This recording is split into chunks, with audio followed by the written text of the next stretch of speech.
নাই মাশাআল্লাহ আল্লাহ আল্লাহ ওই কবরে সঙ্গের সাথী নবী নূরে মন পাগল মন একবার আর বাউলে না রে তোর হইব রে মরণ মাশাআল্লাহ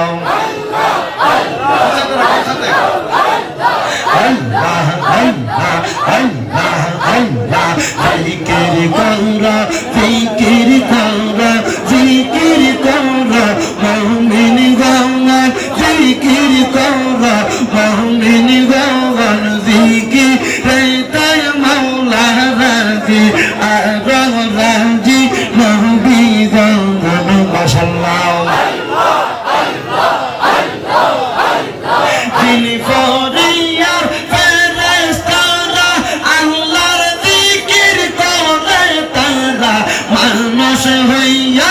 মানুষ হইয়া তোমরা কেন আল্লাহর জিকির করো না জিকির করো জিকির করো জিকির করো মুমিন গাওয়া জিকিরেতে মাওলা রাজি আর রাজি নবী গাওয়ান মাশাআল্লাহ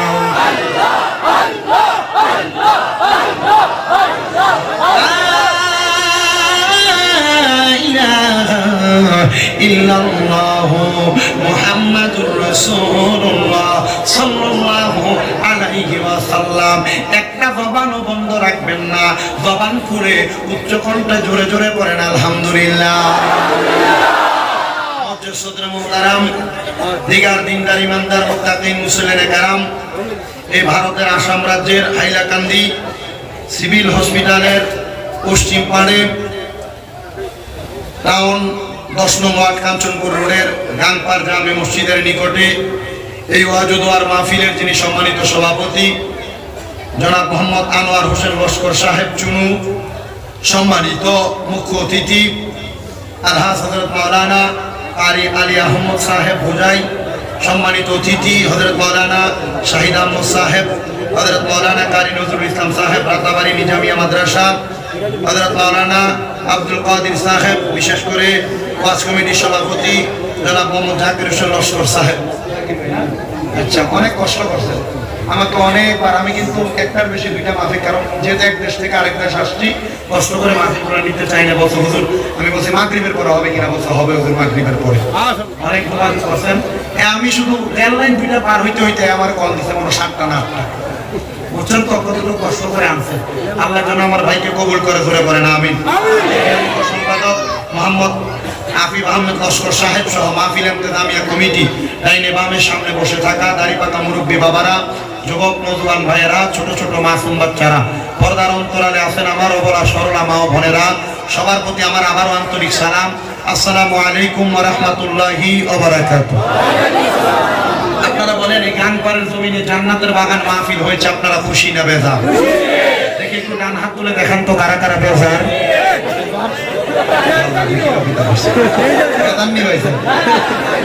সবাই বেজাননি? আপনারা বলেন বেড়া লাগাচ্ছিলেন আসলে খুশি না বেজার? খুশি না বেজার? দাদা শুধু একজন, তিনি হলো মিস্টার ইবলিস, বড় শয়তান, বড় শয়তান। এটা আল্লাহ অভিশপ্ত করছে। ইবলিস আল্লাহর কাছে বলছে, আল্লাহ আমার আপনি 2টা ক্ষমতা দেন। কয়টা ক্ষমতা? 2টা। বলেন না কয়টা? 2টা। আল্লাহ বলছে কি ক্ষমতা? আল্লাহ 1 নাম্বার ক্ষমতা, আমাকে আপনি কিয়ামত পর্যন্ত হায়াত দেন। কখন পর্যন্ত? কিয়ামত। আর 2 নাম্বার ক্ষমতা, আপনার বান্দার রোগের একবারে রোগের রেশায় রেশায় ঢুকার মতো ক্ষমতা আমার। বলে কেন? আল্লাহ আপনার বান্দা চাইবে ইবাদত করতে, আমি চাইবো ওদেরকে পথভ্রষ্ট করতে। আল্লাহ বলছে যা 2 ক্ষমতা দিলাম, তবে বান্দা পথভ্রষ্ট হওয়ার পরে যদি আমি আল্লাহর কাছে, আমি আল্লাহর বাণী লা তাকুনাতু বিরহমাতিল্লাহ ইন্নাল্লাহা ইয়াগফিরুয যুনুবা জামিআর অন্তর্ভুক্ত হইয়া আমি আল্লাহর কাছে রহমত পাওয়ার আশায় ক্ষমা প্রার্থনা করে আমি আল্লাহ বান্দাকে মাফ করে দিব। শয়তান বলছে ঠিক আছে আল্লাহ, চ্যালেঞ্জ গ্রহণ করলাম। এবার শয়তান আমাদেরকে প্রবঞ্চনা দিতে চায়। আপনারা বলেন সবার কথা একদিকে আর আমাদের কথা আল্লাহর দিকে, আপনারা বলেন তাহলে আমরা খুশি না বেজার? খুশি। আপনার তাহলে আমরা সবাই খুশি দেখি দাদা দাদা খুশি আবার দাদা ভাই সাহেব সবাই আসলে সবাই খুশি সবাই খুশি শুনে বলেন আলহামদুলিল্লাহ মানে উপরের দিকে থেকে 3 নাম্বারটা উপরের দিকে থেকে 3 নাম্বার লোটা তাহলে আমরা সবাই খুশি কথা বলেন ঠিক কি না আল্লাহ যেন আমাদেরকে আজকের জান্নাতের বাগানের উসিলায় মনের নেক নেক আশাগুলা পূরণ করে জোরে পড়েন আল্লাহুম্মা আমিন গভীর মনোযোগ দিবেন আমি আমার আলোচনার ধারাবাহিকতা এখান থেকে শুরু করে দিচ্ছি রে বাবারা আমার আল্লাহ পাক রব্বুল আলামিন কোরআনুল কারীমের মধ্যে অত্যন্ত সুন্দরভাবে আল্লাহ কোরআনুল কারীমে আয়াত নাযিল করে বলে দিচ্ছেন সবাই আমার সাথে পড়েন আউযু বিল্লাহি মিনাশ শাইতানির বিবারাকাতি বিসমিল্লাহির রাহমানির রহিম أصحاب النار وأصحاب الجنة أصحاب الجنة هم الفائزون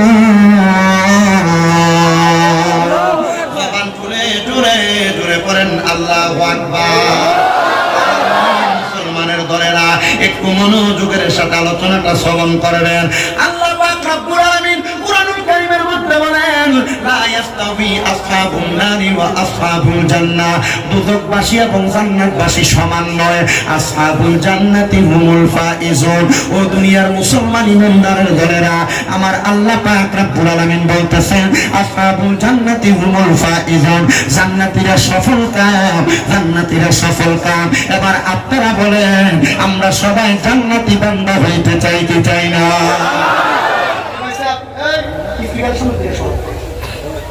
জান্নাতি বান্দা হইতে চাই কি চাই না মুহাব্বতের আওয়াজে বলেন না চাই কি চাই না আল্লাহর হাবিব সাল্লাল্লাহু আলাইহি ওয়াসাল্লাম নবীজির সাহাবায়ে কেরাম প্রশ্ন করে ইয়া রাসূলুল্লাহ নবী গো ও দয়ার নবী মায়ার নবী যে আপনার কাছে আমরা জানতে চাই জান্নাতি বান্দা ওই জান্নাতি বান্দা হওয়ার জন্য কি কি করা লাগবে আমার নবী বলেন দুইটা জিনিস করা লাগবে মাল ঈমান ওয়াল আমাল ওই দুইটা জিনিস হলো ঈমান এবং আমল জবান খুলে জোরে জোরে বলেন সুবহানাল্লাহ ঈমান এবং আমল যদি আপনি ঠিক করতে পারেন মুসলমান তাহলে আপনি হতে পারবেন জান্নাতি বান্দা এবার আমি আপনাদের সবার কাছে জানতে চাই আমরা সবাই ঈমানদার দাবি করি কি করি না সবাই আমরা ঈমানদার দাবি করি এখন কিন্তু নামে ঈমানদার ঈমানদার হিসেবে আপনার কাজে কর্মে কোনো কিছু প্রকাশ হয় না এবার আপনার মনে প্রশ্ন জাগতে পারে হুজুর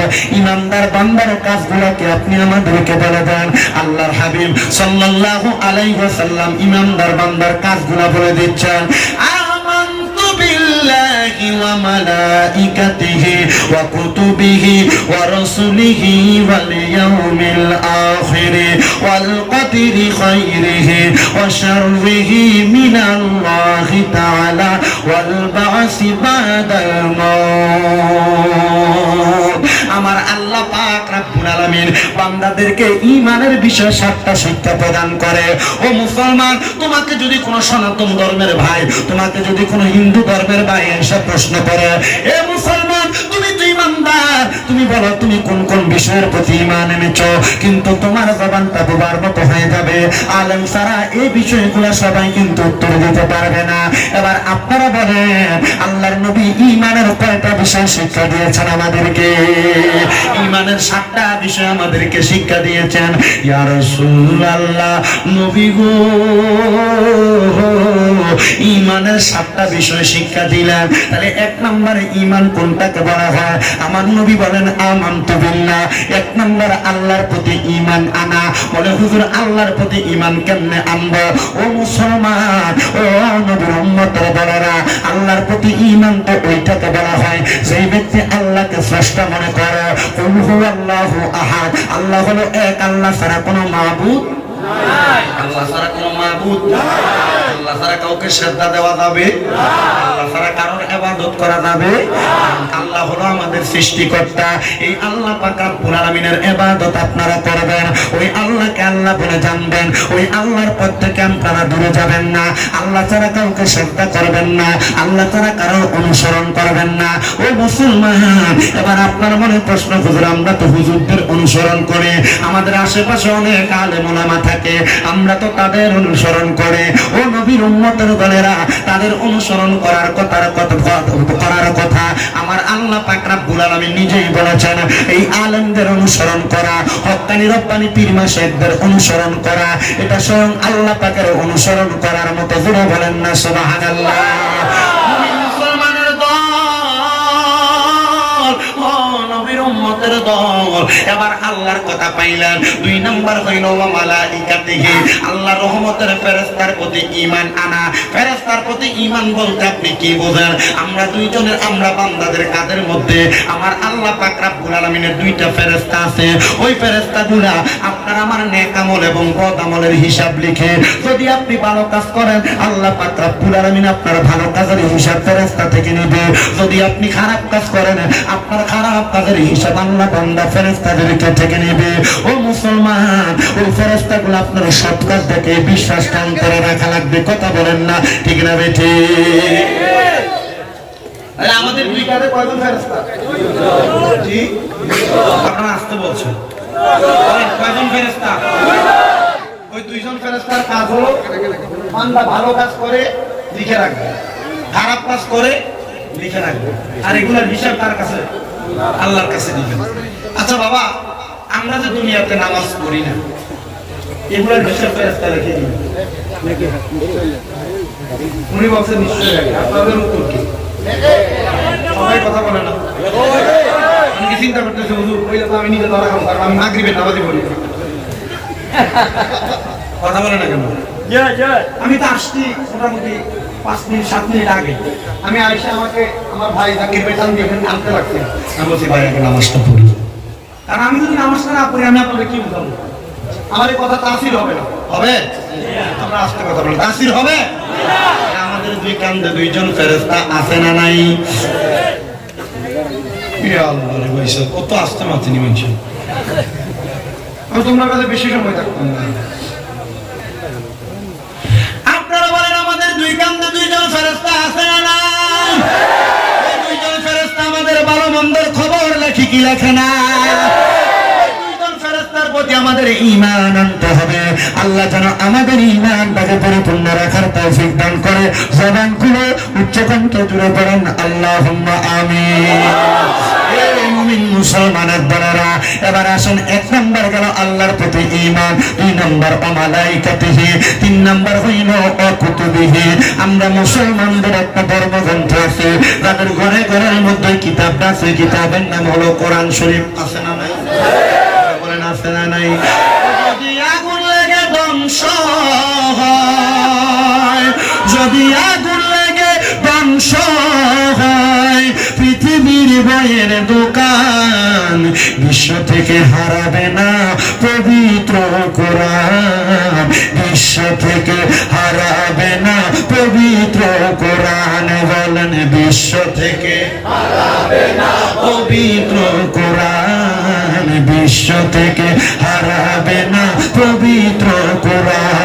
যদি আগুনে লেগে ধ্বংস হয়, আগুনে লেগে ওই পৃথিবীর বইয়ের দোকান, বিশ্ব থেকে হারাবে না পবিত্র কোরআন, বিশ্ব থেকে হারাবে না পবিত্র কোরআন। কি করে পূর্বে কোরআন আগুনের তেজ, কারণ বিশ্ব জুড়ে আছে বহু কোরআনে হাফেজ, বিশ্ব জুড়ে আছে বহু কোরআনে হাফেজ। তারা চাপাইয়া আসমানি গ্রন্থ, চাপাইয়া আসমানি গ্রন্থ বাঁচাবে ইসলামের মান, বিশ্ব থেকে হারাবে না পবিত্র কোরআন, বিশ্ব থেকে হারাবে না পবিত্র কোরআন। হাফেজ এখানে আছে না নাই? আছেন কে কে হাত তুলুন তো দেখি মাশাআল্লাহ ওই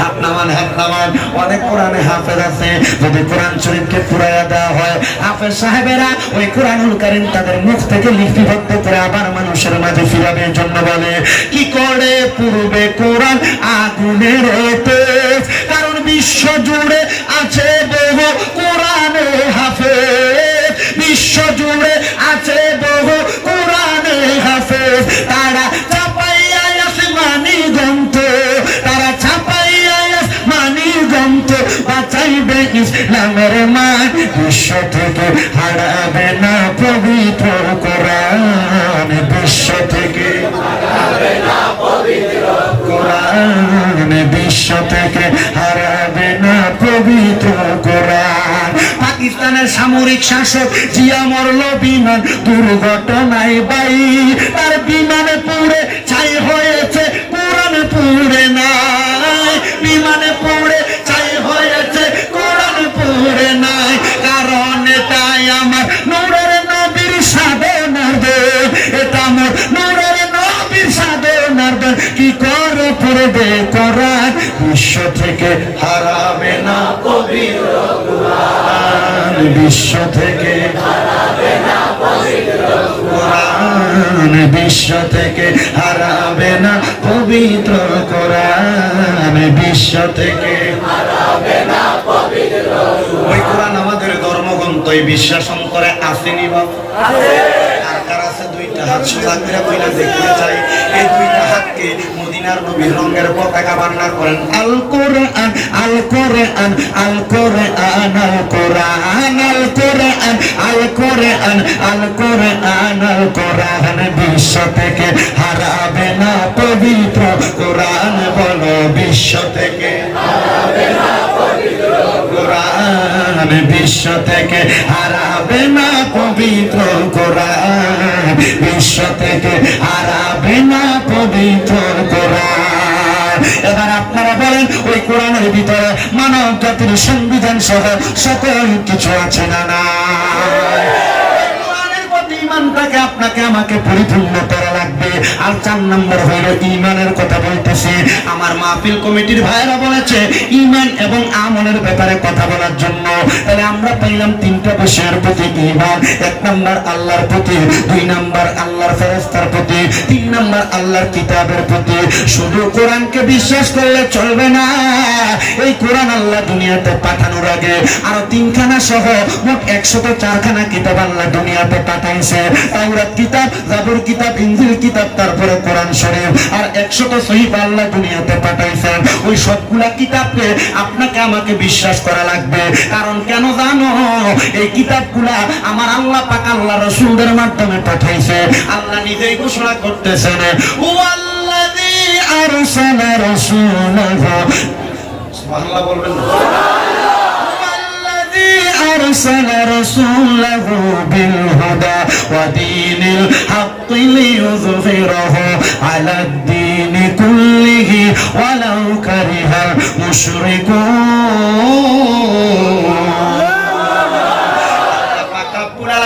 আমার নবীর মাধ্যমে সত্য ধর্ম এবং কিছু কিতাব পাঠাইছেন হেদায়েতের বাণী দিয়া ওই হেদায়েতের বাণী আপনি আমি যদি মানতে পারি এগুলোর নাম হলো আমল হেদায়েতের বাণীগুলাকে গ্রহণ করে জীবনে বাস্তবায়ন করতে পারলে এগুলা হইল আমল তাহলে আমরা পাইলাম 4 নাম্বার আল্লাহ 3 নাম্বার আল্লাহর কিতাবের প্রতি ঈমান আনা আর 4 নাম্বার রাসূলিহি রাসূলের প্রতি ঈমান আনয়ন করা মুসলমানের দল রাসূলের প্রতি ঈমান আনয়ন করাটাকে আপনি কি বুঝেন আমার রাসূল দুনিয়াতে যা নিয়ে এসেছেন হুজুর রাসূল কি নিয়ে এসেছেন রাসূল দুনিয়াতে আগমন করেছেন নবুয়তের বাণী নিয়ে রাসূল দুনিয়াতে আগমন করেছেন কোরআন নিয়ে রাসূল দুনিয়াতে আগমন করেছেন সত্য ধর্ম নিয়ে আর আমরা মুসলমানরা দাবি করি আমরা যেই ধর্মের উপর আছি ওই ধর্ম ইসলাম ধর্ম ওই ধর্মটা সত্য ধর্ম ওই ধর্মটা সত্য ধর্ম ওই ধর্মটা সত্য ধর্ম এই ধর্মের উপর কোন ধর্ম হইতে পারে না কথা বলেন ঠিক কিনা অন্য ধর্ম থাকতে পারে, তাদের ধর্ম তাদেরকে নিয়ে থাকবে। কিন্তু একটা কথা মনে রাখবেন, যেহেতু এই ভারতবর্ষে আপনারা বসবাস করেন, মুসলমানও বাস করে, হিন্দু ভাইয়েরও বাস করে, সনাতন ধর্মাবলম্বী ভাইয়েরও বাস করে, তাদের সঙ্গে কোনোদিন ধর্মান্তর বিষয় নিয়ে দ্বন্দ্ব করবেন না। বলে কেন হুজুর? কারণ আল্লাহর হাবিব আমাদেরকে শিক্ষা দিয়েছেন। নবী আমার বলে, আমার কাছে কত ইহুদিরা আসতো, আমি নবী তাদের সঙ্গে দ্বন্দ্ব করতাম না। আমার নবী বলে, শুনো রে দুনিয়ার মুসলমান, আমি নবী মসজিদে হারামের মধ্যে নামাজ আদায় করতাম, ইহুদিরা আইসা, অন্য ধর্মের মানুষ আইসা আমার মাথার উপরে পচা উটের নারী বুড়িগুলো দিয়ে দিত, আর আমি নবী তাদের সামনে দিয়া মুস্কি হাসি দিয়ে চলে যাইতাম। ইয়া রাসূলুল্লাহ, আপনি নবী কি তাদেরকে কোনো আঘাত করতেন না? আমার নবী ডাক দিয়া কয়, আমি নবী আঘাত করব দূরের কথা, আমি যদি আমার জালালি সাহাবী হযরত ওমর ফারুক রাদিয়াল্লাহু তাআলা আনহুরে বলতাম, আল্লাহর কসম হযরত ওমরের তরবারি থেকে কেউ বাঁচতে পারতো না। কিন্তু আমি নবী এমন কাজ করি নাই রে মুসলমান। নবী গো কেন এমন কাজ করেন নাই? আমার নবী বলে, যেই দিন আমি নবীর মাথা মুবারকের উপরে, আমি নবীর মাথা মুবারকের উপরে, আমি নবীর মাথা মুবারকের উপরে পচা উটের নারী বুড়িগুলা দিয়ে দিছে, আমি নবী তাদের চেহারার দিকে তাকে মুস্কি মুস্কি হাসলাম।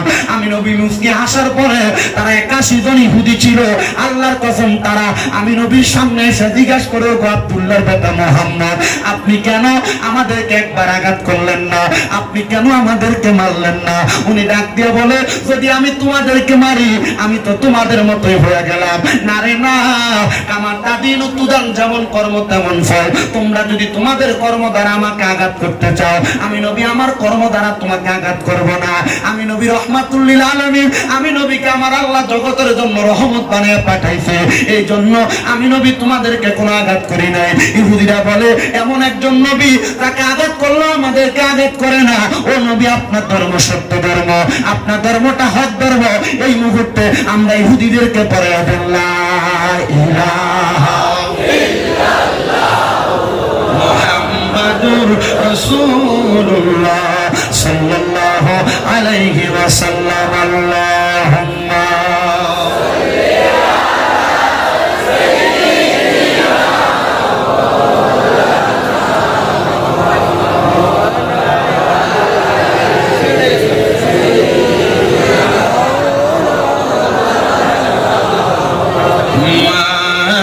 আল্লাহুম্মা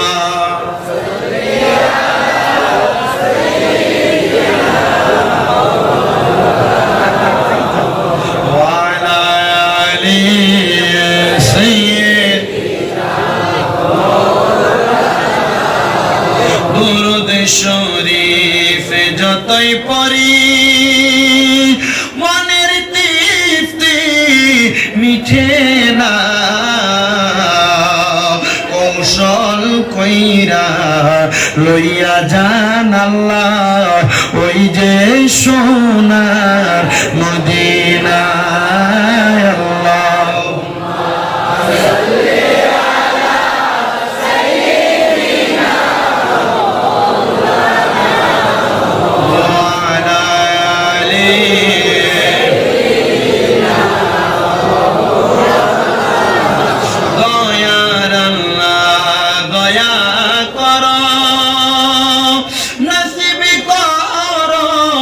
মদিনা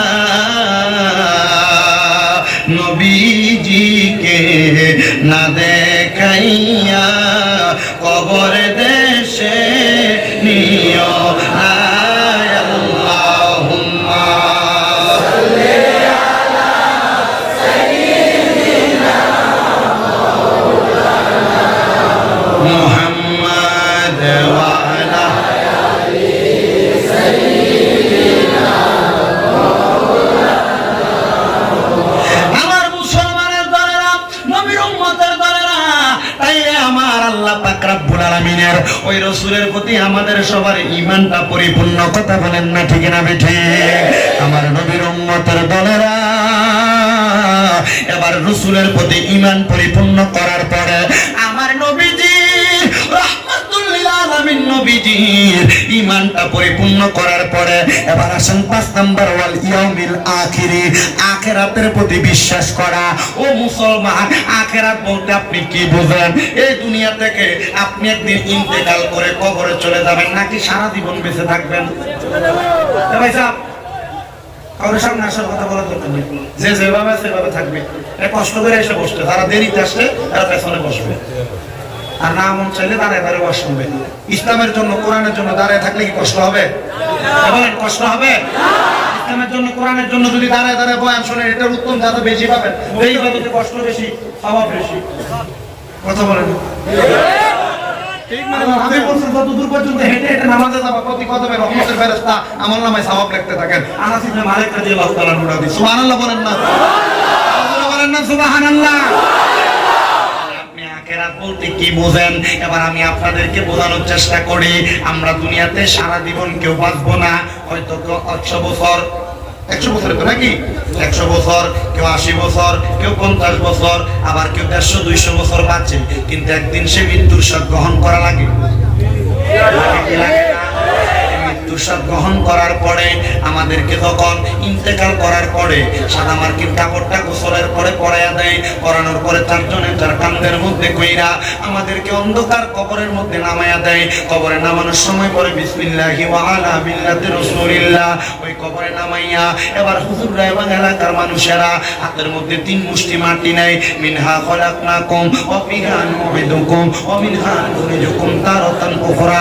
এই হাতের মধ্যে মাটি নিল, মিনহা খলাকনাকুম, আল্লাহ এই মাটি দিয়ে আপনি আমারে বানাইলেন, ওয়া ফিহা নুঈদুকুম, এই মাটির মধ্যে ঢুকাইতেছেন, ওয়া মিনহা নুখরিজুকুম তারাতান উখরা, আবার এই মাটি থেকে উত্তোলন করব। মুসলমান, এই মাটির নিচে ঢুকে যাওয়াটাকে বলা হয় আখিরাতের জগৎ। কথা কোন? কিন্তু ওই কবরের অবস্থা 2 রকম হবে, 2 রকম। মুমিনের জন্য এক রকম, আর বেঈমানের জন্য আরেক রকম। মুসলমান, এবার আপনারা বলেন, মুমিনের জন্য কবর হবে ভালো, আর বেঈমানের জন্য কবর হবে বড় খারাপ, বড় কষ্টদায়ক। যারা মানুষের হক মেরে খেয়েছে, নামাজ পড়ে নাই, ইবাদত করে নাই, রাসূল বলেন হাসরের ময়দানে তার কবরের পরিমাণ মাটি দিয়ে তার ডান দিক থেকে জোরে জোরে চাপ দেওয়া হবে। যেই ব্যক্তি মানুষের পরে সম্পদ হরণ করেছে, মানুষের টাকা মেরে খেয়েছে, মানুষের জায়গা জমি দখল করে খেয়েছে, তার ডান দিক থেকে এমন ভাবে চাপ দেওয়া হবে, ওই ডান দিকের পাঁজরের হাড্ডিগুলা ভেঙে ওই বান্দার ডান দিক দিয়ে বের হবে, আর বাম দিকের পাঁজরের হাড্ডিগুলা ভেঙে বান্দার ডান দিক দিয়ে বের হবে। তুমি তোমার কোন সন্তানের জন্য তুমি হারাম খাইলা, কোন সন্তানের জন্য সুদের টাকা কামাই করলা, কোন স্ত্রীর জন্য পরের জমি দখল করে বাড়িতে নিয়ে গেলা, কোন সন্তান স্ত্রী আত্মীয় স্বজনের জন্য মানুষের পকেটের টাকা মাইরা মানুষকে ওজনে কম দিয়া তুমি তোমার টাকা বানাইলা। আল্লাহর কসম, ওই সন্তানের কাছে তুমি একটা আমল চাইবা, ওই স্ত্রীর কাছে একটা আমল চাইবা, কাল হাসরের ময়দানে একটা আমল দিয়া তোমারে পরীক্ষা করবে না। ওই কবরের মধ্যে কবরের মাটিও তোমারে রাখতে চাইবে না, বলবে তাড়াতাড়ি আমি মাটির মধ্য থেকে এই বান্দারে জাহান্নামের আগুনে ফালাইয়া দে। আর যেই ব্যক্তি মুমিন মুসলমান, ওই মুমিন কবরে যাওয়ার আগে থেকে রহমতের 3 জন ফেরেশতা মুমিন বান্দার কবরে জান্নাতের বিছানা বিছাবে। আমাদের মরা লাশটারে আমরা ওই কবরের মধ্যে জান্নাতি হিসেবে রাখতে চাই কি চাই না? আমি এটাকে সুরে সুরে একটা গজল লিখছি, আমার জায়গা হবে নি আমার মরা লাশের লাইগা, মসজিদের পাশে আমার, মসজিদের পাশে আমার কবর দিও, কইরাই আমার জায়গা হবে নি, আমার জায়গা হবে মরা লাশের লাইগা, মসজিদের পাশে আমার কবর দিও, কইরাই আমার জায়গা হবে। তবে ভাই সাহেব, সত্য হইল যদি আপনি সুদ খান, হারাম খান, পরের টাকা মাইরা খান, জমি দখল করে খান, ওজনে কম দিয়া খান, আরে মসজিদের পাশে না জান্নাতুল বাকির ভিতরে নিয়ে কবর দিল, ফিটা কি কম না বেশি? এজন্য মরণের আগে চিন্তা করবেন আর হিসাব করবেন যে আপনি আমলটা কি করছেন। আমলটা যদি ভালো হয়, যদি আপনারে গাঙ্গের পারে নিয়ে কবর দেয়, এই গাঙ্গের পারের কবরটাও জান্নাত হয়ে যাবে। এজন্য আশেক আমি এটা লিখছি, আমার জায়গা হবে নি আমার মরা লাশের লাইগা, মসজিদের পাশে আমার, মসজিদের পাশে আমার কবর দিও, কইরাই আমার জায়গা হবে নি। এলাকাবাসী রে আমি তোমার ছেলে সন্তান কয়দিনের লাগিয়া, মরার পরে সবাই আমায় যাবে রে বলিয়া। কষ্ট হইলে 3.5 হাত মাটি দিও, খুইরাই আমার জায়গা হবে নি, আমার জায়গা হবে নি। আমার মরা লাশের লাইগা মসজিদের পাশে, আমার মসজিদের পাশে আমার খবর দিও, কইরাই আমার জায়গা হবে নি। এলাকাবাসী রে আমি তোমার ছেলে সন্তান কয়দিনের লাগিয়া। এলাকাবাসী রে আমি যেদিন যাব মারা দুনিয়া ছাড়িয়া, রঙিন জামা কাপড় সবে নিবে রে খুলিয়া। সাদা আমার কিনে কাপড় আমায়, সাদা আমার কিনে কাপড় আমায়, সাদা আমার কিনে কাপড় আমায় দিও রে পরাইয়া। আমার জায়গা হবে নি, আমার জায়গা হবে নি। আমার মরা লাশের লাইগা মসজিদের পাশে, আমার মসজিদের পাশে আমার খবর দিও, কইরাই আমার জায়গা হবে নি। জগৎবাসী রে আমি যেদিন যাব মারা দুনিয়া ছাড়িয়া, ভাই বন্ধু আত্মীয় স্বজন যাবে রে ভুলিয়া। মনে রাখবে? মনে রাখে? রাখেন তো?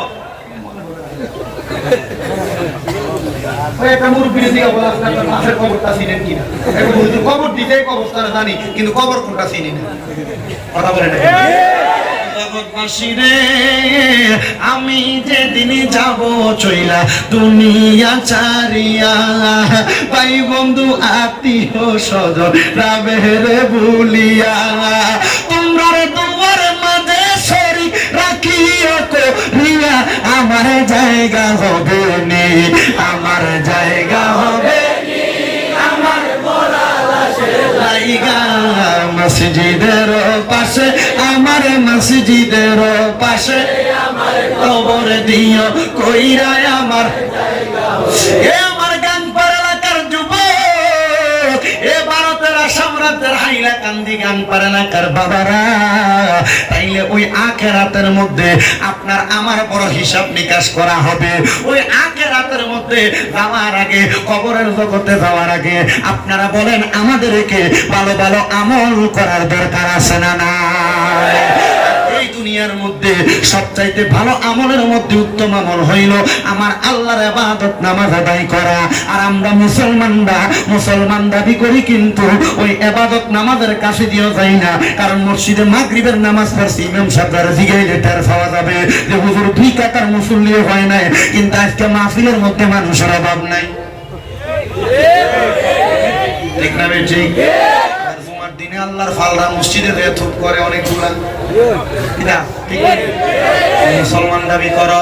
এই জন্য আল্লাহর নবী বাইহাকি শরীফের হাদিসের মধ্যে বলে এটা হলো কিয়ামতের আলামত, যে তারা মুসলমান দাবি করবে লা ইয়াবকা মিনাল ইসলামি ইল্লা ইসমুহু, যে তারা মুসলমান ইসলামের নামে মাত্র থাকবে, কিন্তু তাদের কর্মকার্যে তারা মুসলমান এটা প্রমাণ হবে না। আপনি মুসলমান, আপনি নামাজ পড়েন না, আপনি মুসলমান, আপনি রোজা রাখেন না, আপনি মুসলমান, আপনি দান সদকা করেন না, আপনি মুসলমান, আপনি সমাজের মধ্যে ইসলাম ধর্মের কর্মকাণ্ড করেন না, আপনি মুসলমান, কিন্তু আপনি আপনার ছেলের বিয়েতে গান বাজনা করেন, আপনি মুসলমান, আপনি আপনার নাতির মুসলমানের ভিতরে আপনি গান বাজনা করেন। কথা বলেন না ঠিক না বেটি? একজন মুসলমান কোনোদিন এমন কর্ম করতে পারে না। আর যদি এমন কর্ম করে এটা নামে মুসলমান, এটা কোনো কামে মুসলমান না। আল্লাহর হাবিব বলে এদের জন্য কবরে রয়েছে আযাবুন শাদীদ।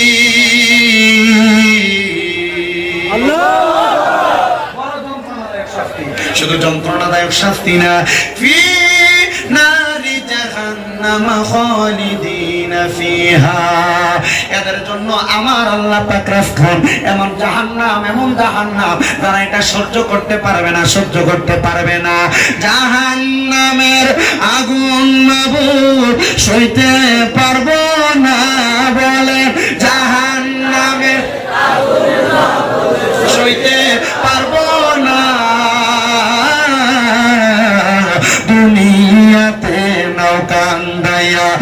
আখেরে কান্দায় না।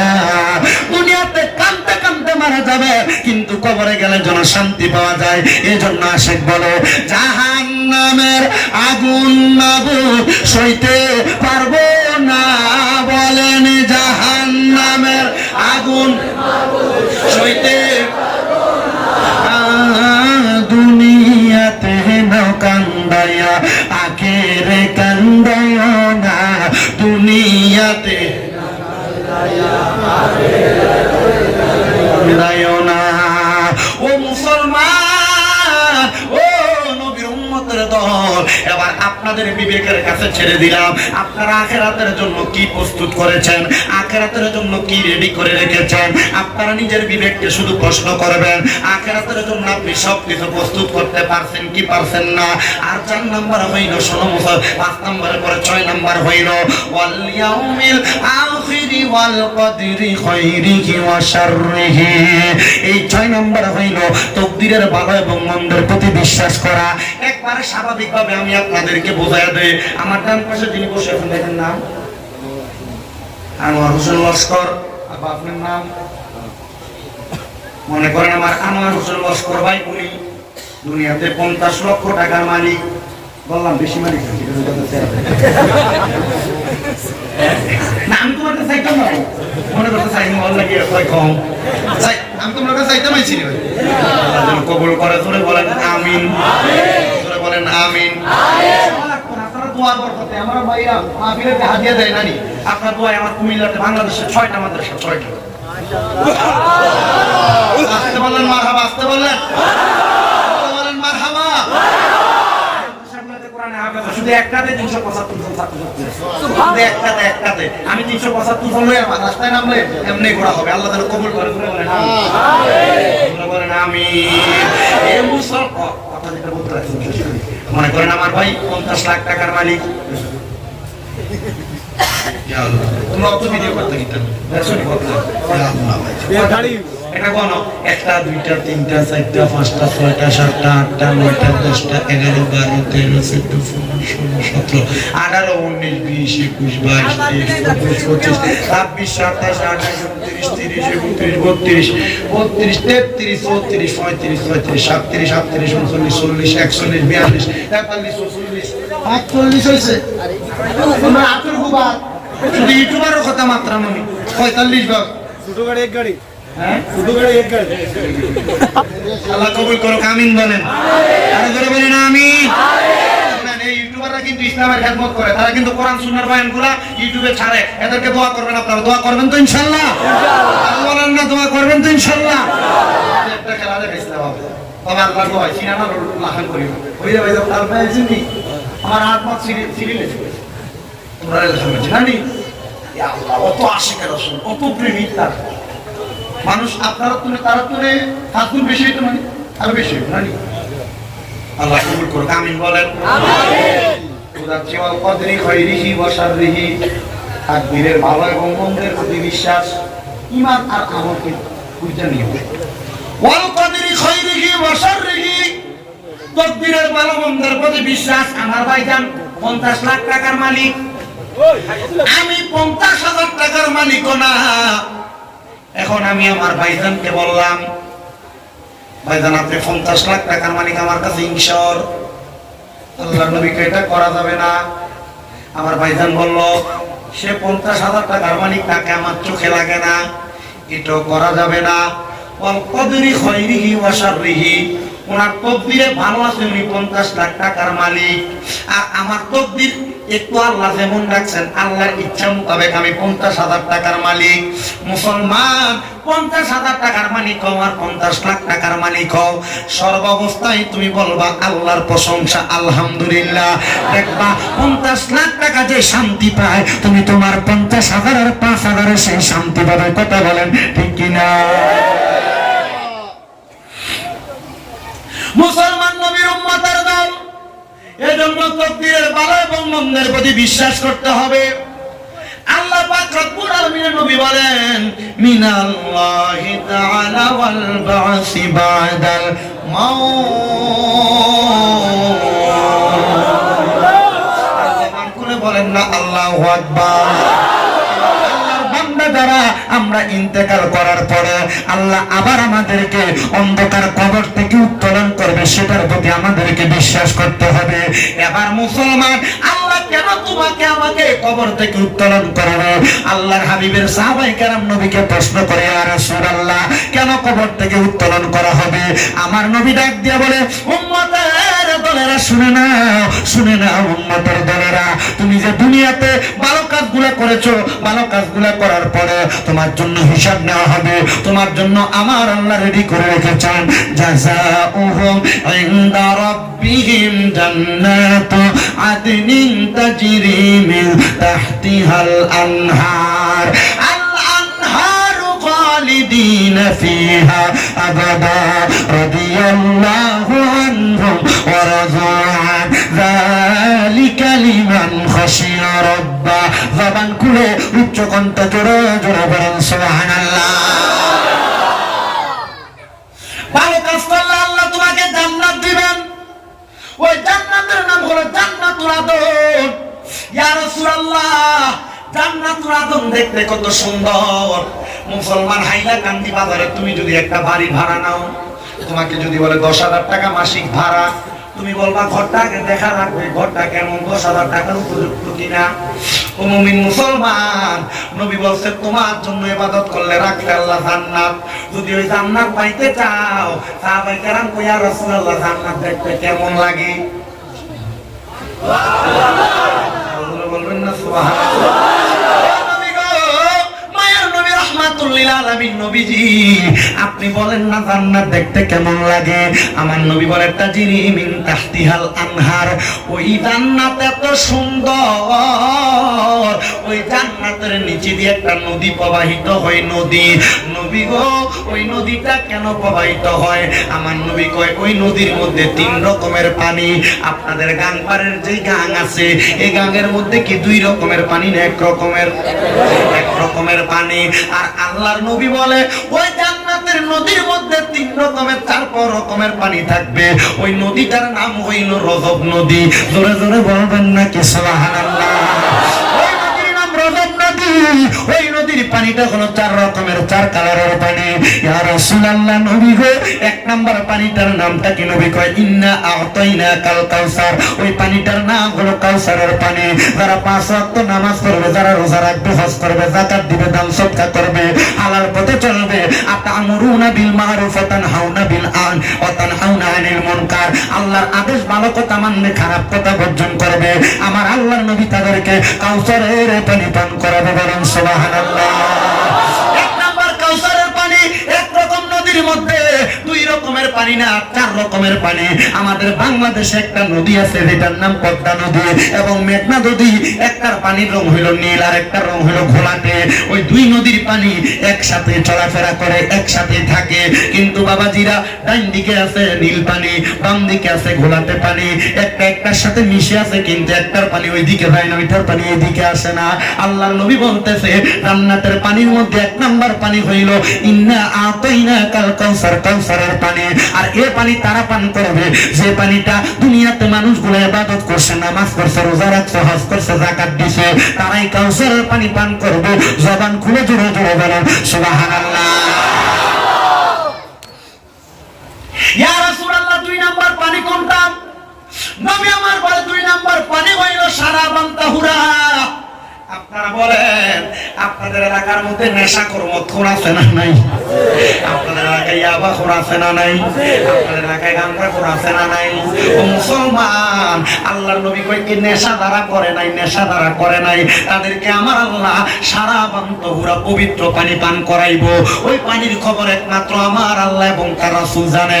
এবার আপনারা বলেন, আমরা সবাই ওই শারাবান তাহুরা পবিত্র পানি পান করতে চাই কি চাই না?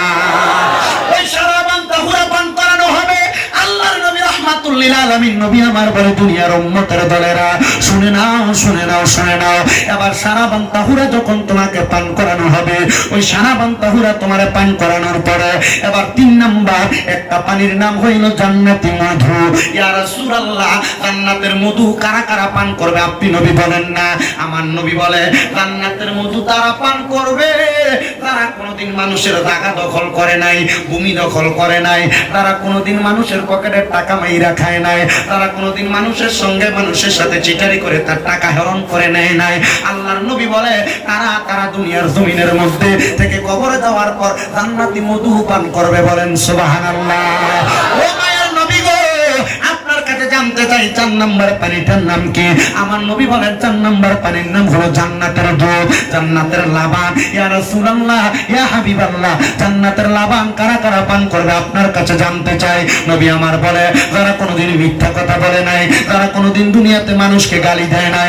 আপনারা বলে চাচা বাতিজাকে, বাতিজা চাচাকে, একজন মানুষ আরেকজন মানুষকে গালিগালাজ করে কি করে না?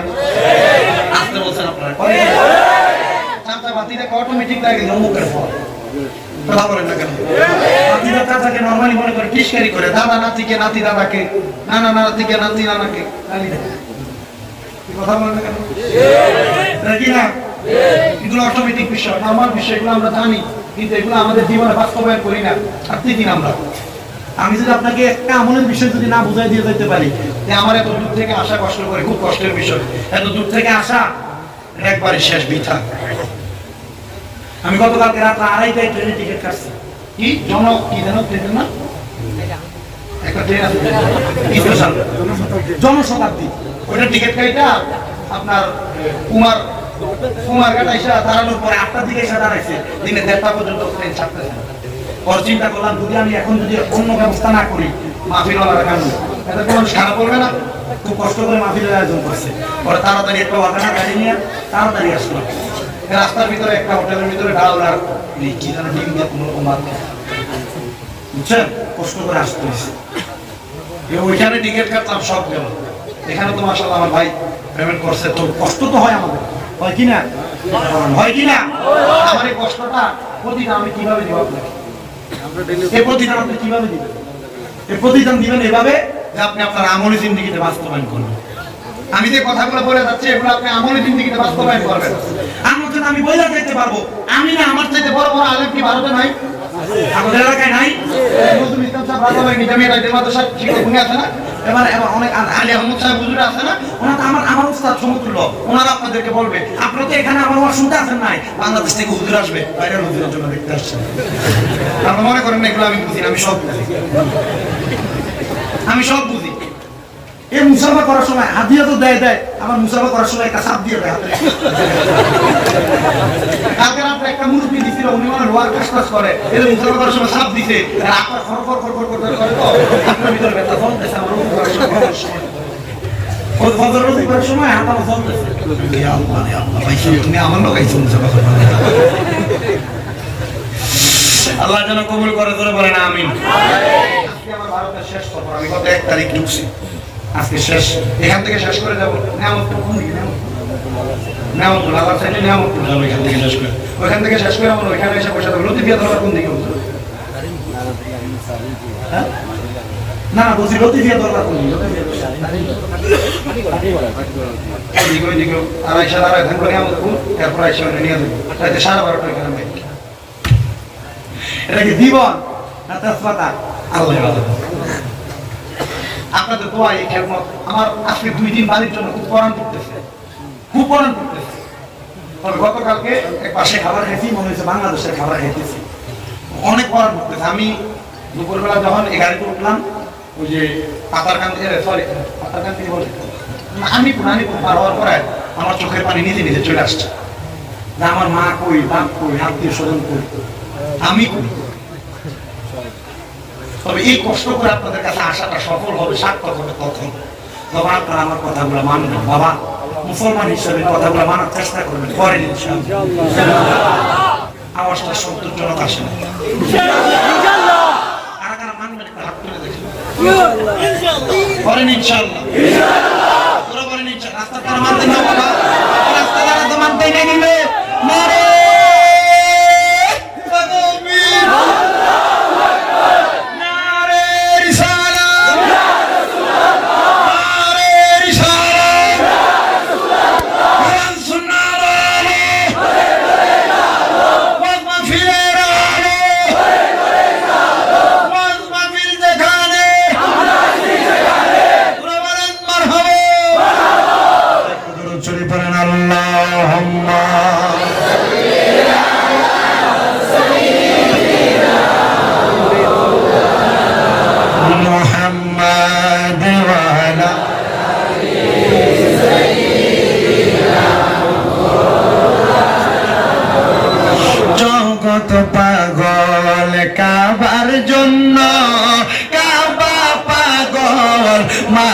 মাবুদের মাবুদ পাগল দয়াল নবীজি পাগল উম্মতের আল্লাহুম্মা সাল্লি আলা সাইয়্যিদিনা মাওলানা মুহাম্মাদ ওয়া আলা আলি সাইয়্যিদিনা মাওলানা সাহাবায়ে কেরাম ডাক দিয়া বলেন নবীজি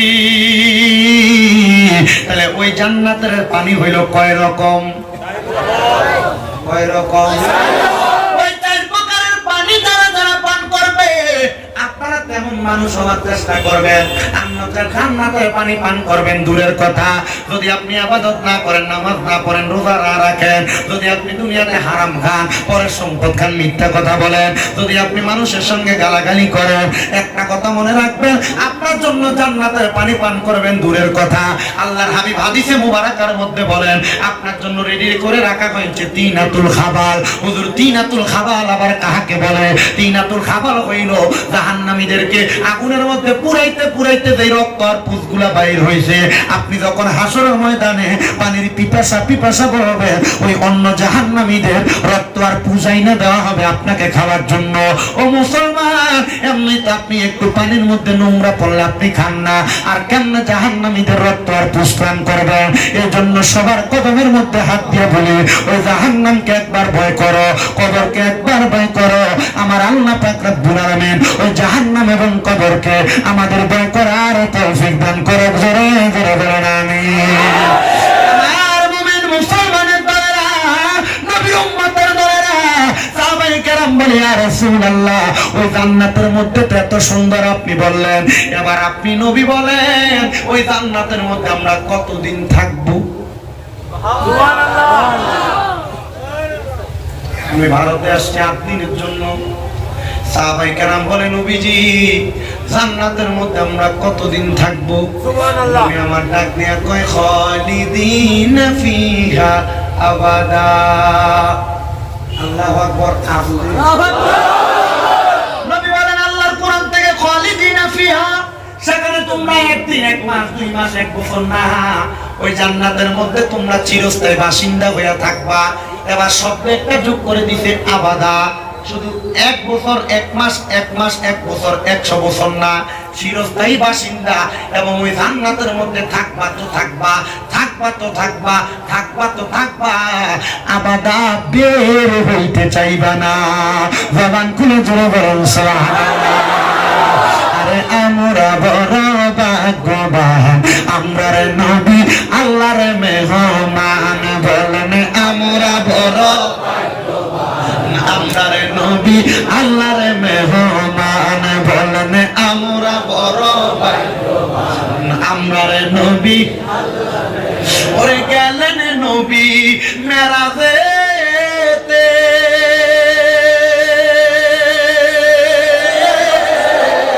ওরে গেলেন নবী মেরাজেতে আমার আল্লাহ পাকের লামকানে গো আরে দেখাই আল্লাহ জান্নাতে তাকে দেখাই আল্লাহ জান্নাতে তাকে পাইতে মনটা পেরেশান আমরা রে নবী আল্লাহর মেহমান বলেন আমরা বড় ভাগ্যবান আমরা রে নবী আল্লাহর মেহমান বলেন আমরা বড় ভাগ্যবান আমরা রে নবী আল্লাহর মেহমান আর গেলেন নবী মেরাজেতে আমার আল্লাহ পাকের লামকানে গো দেখাই আল্লাহ জাহান্নাম তারে দেখাই আল্লাহ জাহান্নাম তারে নবী কান্দে বারে বার আমরা রে নবী আল্লাহর মেহমান বলেন আমরা বড় ভাগ্যবান আমরা রে নবী আল্লাহর মেহমান বলেন আমরা বড় ভাগ্যবান আমরা রে নবী আল্লাহর মেহমান আমার যুবক ভাইরা মুরব্বী বাবাজিরা পর্দার অন্তরালের মা বোনেরা তাহলে এবার আপনারা বলেন ওই জান্নাতে আমরা চিরস্থায়ী বাসিন্দা হয়ে থাকার জন্য আল্লাহর ইবাদত গুলো করার দরকার আছে না? মুমিন মুসলমানের দলেরা, ও নবীর উম্মতের দলেরা, সাহাবায়ে কেরাম প্রশ্ন করে, ইয়া রাসূলুল্লাহ, নবী গো, ও দয়ার নবী, মায়ার নবীজি, আপনার কাছে জানতে চাই ওই জান্নাতে যাওয়ার জন্য আমরা কি করা লাগবে, আর কে কে থাকবে জান্নাতে, আপনি নবী বলেন না? আমার নবী বলে, রাদিয়াল্লাহু আনহুম ওয়া রাদান, ওই জান্নাতে তারা থাকবে যারা আমার আল্লাহর প্রতি খুশি হয়েছে, আর আমার আল্লাহ যাদের প্রতি খুশি হয়েছে। আপনারা বলে আমরা সবাই আল্লাহর প্রতি খুশি না বেজার? আমার আল্লাহ আপনার প্রতি খুশি কিনা আপনার বিবেকের কাছে সাল্লাম। বলে, হুজুর আল্লাহ আমার প্রতি খুশি হইব কেমনে, আমি তো নামাজি পড়ি না। হুজুর আল্লাহ আমার প্রতি খুশি হইব কেমনে, আমি তো রোজাই রাখি না, বেরোজগার। হুজুর আল্লাহ আমার প্রতি খুশি হইব কেমনে, আমি তো সুদের টাকা খাই, আমি তো ঘুষের টাকা খাই, আমি তো পরের সম্পদ মেরে মেরে খাই, আমি তো মিথ্যা কথা বলে বলে খাই। এবার আপনারা বলো, আল্লাহকে খুশি করানোর জন্য আমাদেরকে এই ইবাদত গুলো করার দরকার আছে না? আপনি নবীর কাছে জানতে চাই, আপনি নবী বলেন না কারা কারা ওই জান্নাতে থাকবে। আরেকজনকে আমার নবী বলে, যালিকা লিমান খাশিয়া রাব্বা, ওই জান্নাতে তারা তারা থাকবে যারা দুনিয়াতে সবচাইতে বেশি আমার আল্লাহকে ভয় করেছে। মুসলমান নবীর উম্মতের দলেরা, আল্লাহকে যদি তোমরা ভয় করো তাহলে তোমরা দুনিয়ার জমিনে আল্লাহর পথ থেকে দূরে সরবা না। এবার আল্লাহকে কারা কারা ভয় করে, এবার আল্লাহর নবী আল্লাহর কোরআন থেকে বলতেছে, তোমরা শোনো দুনিয়ার মুসলমান দলেরা, ওয়াবুদুল্লাহ ওয়ালা তুশরিকু বিহি শাইআন ওয়া বিল ওয়ালিদাইনি ইহসানা। আল্লাহকে তারা তারা ভয় করে যারা দুনিয়ার জমিনের মধ্যে আল্লাহর ইবাদত করে। 2 নাম্বার, আল্লাহর সঙ্গে কোনো জায়গার মধ্যে শিরিক করে না, আল্লাহ তারা কাউকে শ্রদ্ধা করে না, আল্লাহকে খোদা হিসেবে, আল্লাহকে প্রভু হিসেবে মানে।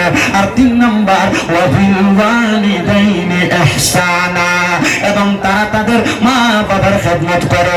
এই সন্তানের দলেরা, এই আমার গান্তার এলাকার বাবাজিরা, ভারতের আসাম রাজ্যের হাইলাকান্দি গান্তার এলাকার যুবক এবং মুরব্বী বাবাজিরা, যদি তোমরা ওই আল্লাহরে রাজি এবং খুশি করতে চাও, আল্লাহকে ভয় করো, ওই আম্মা আব্বার প্রতি সম্মান করো, আম্মা আব্বার প্রতি শ্রদ্ধা করো। অনেকে আছে মাকে বুড়া বিড়ি বলে ডাকবে, মাকে বুড়ি বলে ডাকবে, বাবাকে বুড়া বলে ডাকবে। সন্তান বিবাহ করার পরে বউ পাইয়া তুমি তোমার মাকে ভুলে যাও, বউ পাইয়া তুমি তোমার বাবাকে ভুলে যাও। না রে সন্তান, আল্লাহর রাস্তায় তোমার পায়ে হাত দিয়ে বলি, যদি তুমি তোমার মাকে তোমার বাবাকে ভালোবাসো, এখান থেকে বাড়িতে যাইয়া সব সন্তান একটা ওয়াদা করো, আমি আমার মার পায়ের মধ্যে ধরে মাপ চাইব, আমি আমার বাবার পায়ের মধ্যে ধরে মাপ চাইব। মাপ চাইয়া চাইয়া বলবা, মা গো মা, আমি আপনার সঙ্গে জীবনে অনেক অন্যায় করেছি, জীবনে অনেক বেয়াদবি করেছি, আপনারা আমাকে মাপ না করলে আমি আপনার পাও ছাড়বো না। যতক্ষণ পর্যন্ত আপনার মা আপনার বাবা মুখ দিয়ে বলছে আপনাকে মাফ করে দিছি, ততক্ষণ পর্যন্ত আপনি আপনার মা বাবার পাও ছাইরেন না। এই মাহফিল কবুল হবে কিনা তার গ্যারান্টি কেউ দিতে পারবে না, তবে আমি শামীম রাজা একটা গ্যারান্টি দিয়ে যাই রে যুবকের দল, এই আসাম রাজ্যের হাইলাকান্দির বাবারা, একটা এখানে কথা বলে কেন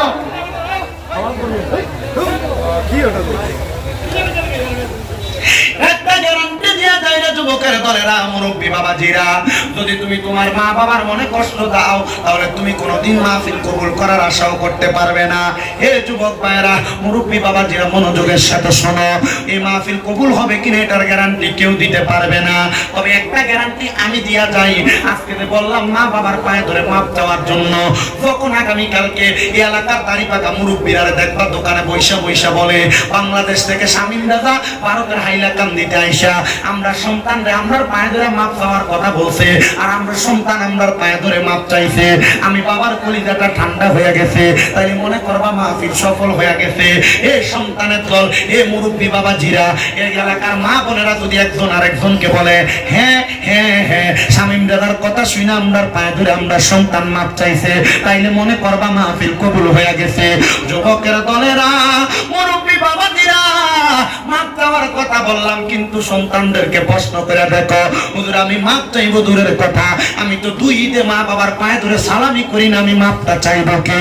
কিন্তু আল্লাহর নবী বলে শুধু মাপ চাওয়া না, মাঝে মাঝে সুযোগ পাইলে আম্মা আব্বার কদমের মধ্যে চুমা দিবা। হুজুর এটা কেমন কথা বললেন? আল্লাহর নবী শিক্ষা দিয়া দিতেছেন, আম্মা আব্বার কদমে চুম্বন করলে আল্লাহর জান্নাতের চৌকাঠে চুম্বন করার সওয়াব পাওয়া যায়। বলেন সুবহানাল্লাহ। কিন্তু অনেকের মনে প্রশ্ন, হুজুর তাদের বাড়িতে বাবা আছে, তারা বাড়িতে যায় বাবার পায়ে ধরে মাপ চাইবো, বাবার পায়ে চুমা দিব, হুজুর আমার তো আব্বা নাই, আমি কার পায়ে ধরে মাপ চাইবো? হুজুর যাদের বাড়িতে মা আছে তারা বাড়িতে যে আমার পায়ে ধরে মাপ চাইবো, হুজুর আমার তো মা নাই, আমি কার পায়ের মধ্যে ধরে মাপ চাইবো? এ সন্তানের দল, এখন বুঝি তোমার মায়ের কথা বেশি বেশি মনে পড়ে, এখন বুঝি তোমার বাবার কথা বেশি বেশি মনে পড়ে। আরে ওই আব্বা নিজে না খায়া তুমি সন্তানদের দামি দামি খাবার খাওয়াইছে, আজকে ওই বাবা কবরে কেমন আছে জানো না? বাবা জান দুনিয়ার জমিনে তুমি সন্তানদের মানুষের মতো মানুষ বানাইছে, আজকে তুমি সন্তান ওই বাবা জানের খবর জানো না। তোমার বাবা কলিকাতায় কাজ করছে, বিদেশে নিজের মাথার গাম পায়ে পালাইয়া তোমারে মানুষ করছে, কিন্তু সন্তান তুমি ওই আজকে ওই বাবা বিদেশে থাকলে মোবাইলের মাধ্যমে বাবার খবর নিতা, কিন্তু আব্বা জান এখন অন্ধকার কবরে যে তুমি বাঁশ গাছের নিচে শোয়া দিয়ে আসছো, বাবা কবরে কেমন আছে তুমি জানো না। বাবা তুমি কেমন আছো ছোট্ট মাটির ঘরে, তোমার কথারি হৃদয় মাঝে পড়ছে বারে বারে, বাবা গো ও বাবা, বাবা গো ও বাবা, দরজাটা খুলতে খেয়ে যাই ধোকা, বাবা বুঝি বলছে এলে নাকি খোকা, বুকের ভিতরটা লড়ে চড়ে উঠে, সবাই আছে শুধু মানে জিজ্ঞাসা করে দেখো তাদের মা নাই, তারা এখন বাড়িতে গেলে শান্তিতে ঘুমাইতে পারে না। আগে মা জননী রাত্র গভীর হইলেও ভাত বেড়া দিয়া নিতে বৈশা থাকতো, সন্তান রাত্রে রাত্রে ভাত গুলা খাবে, কিন্তু এখন মা নাই, বউয়ের মতো ঘুমায়, ভাত বেড়া দেওয়ার মতো কেউ নাই। সন্তান রে মা তোমার নিজে না খাইয়া খাওয়াইছে, বাড়িতে মুরগি হাঁস লালন পালন করলে, গরু লালন পালন করলে, গরুর প্রথম দুধটা দহন করে তুমি ফুটেরে খাওয়াইছে, কিন্তু এখন এক বেলা না খাইয়া থাকলে কেউ তোমার খানার খবর নেয় না। এ সন্তান আগে তোমার সংসার বড় কষ্টে চলছে, কিন্তু এখন তুমি সন্তানের কাছে লাখ লাখ হাজার টাকা, কিন্তু তুমি সন্তান তোমার মা বাবার মুখে এক লোকমা ভাত তুলে দিতে পারো না, তোমার মা কবরে তোমার বাবা কবরে। সন্তান তোমার আব্বা জান তোমারে বড় কষ্ট করে মানুষ করছে, তুমি তোমার আব্বা জানের কষ্টটা বুঝো না, আজকে তোমার আব্বা জান অন্ধকার কবরে শুয়ে রইছে। সন্তানের দল, হে নবীর উম্মতের দলেরা, আব্বা জান কবরে কেমন আছে তুমি জানো কিনা জানি না, তবে একটা কথা আমি তোমার কাছে বলে দিয়ে যাই, ওই আব্বা জানের কবরের খবর যদি তুমি নিতে চাও, তাহাজ্জুদের নামাজের মধ্যে আব্বা জানের জন্য চোখের পানি ফালে কানবা, আল্লাহ আমার আব্বা আম্মার কবরের আযাব মাফ করে দেন। তারা তাদের মা বাবার কাছে মাফ চাওয়ার কোনো সুযোগ নাই, আম্মা আব্বার কবরের সামনে যাইয়া আল্লাহর দরবারে মুনাজাতে হাত বাড়াইবা, রব্বির হামহুমা কামা রব্বায়ানি সগীরা, ওয়াকুর রব্বির হামহুমা কামা রব্বায়ানি সগীরা।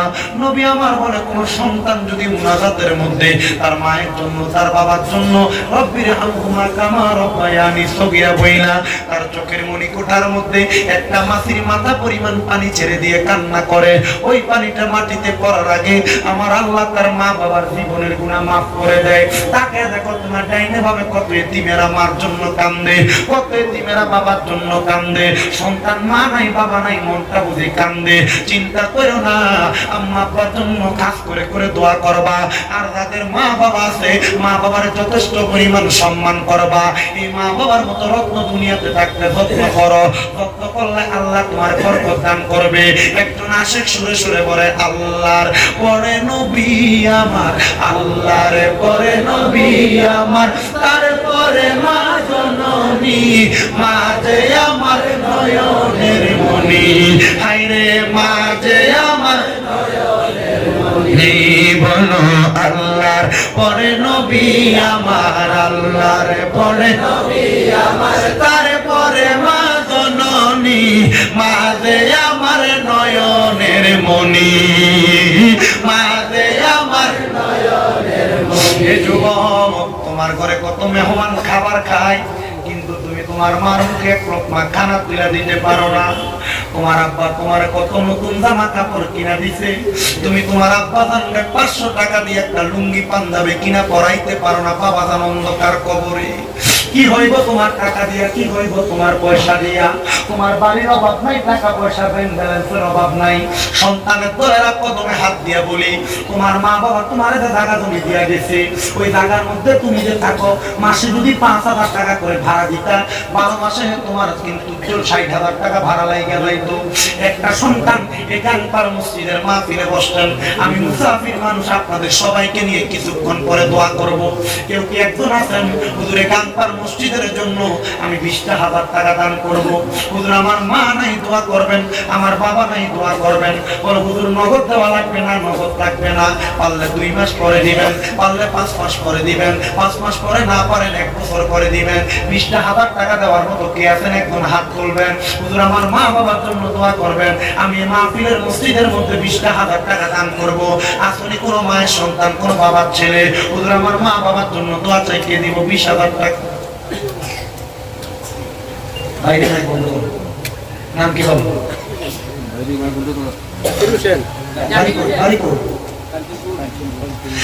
নারে তাকবীর,